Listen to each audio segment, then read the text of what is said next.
4 mobil di Kota Parepare alami kecelakaan beruntun. 1 dari 4 mobil merupakan ambulans.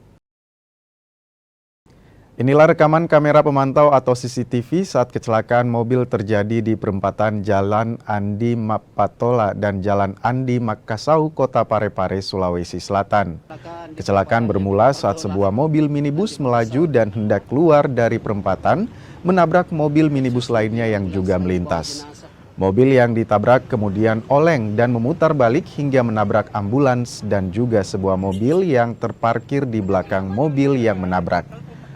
Atas kejadian ini, polisi langsung lakukan olah TKP, sementara pihak yang terlibat tabrakan sepakat mengambil jalan damai.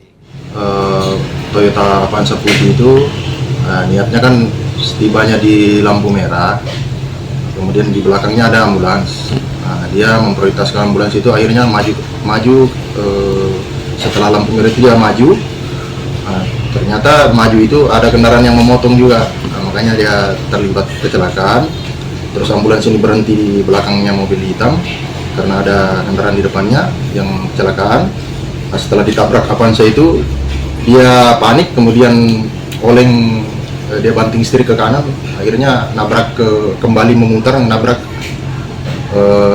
mobil ambulans ini. Setelah itu menyenggol juga mobil parkir Avanza hitam yang di samping kiri ambulans. Total ada berapa kendaraan dan? Totalnya ada 4 kendaraan, jadi Avanza minibus Avanza itu ada 3, kemudian mobil ambulans jenazah 1. Apakah mobil ambulans ini berisi? Ya, sementara muat Jenazah.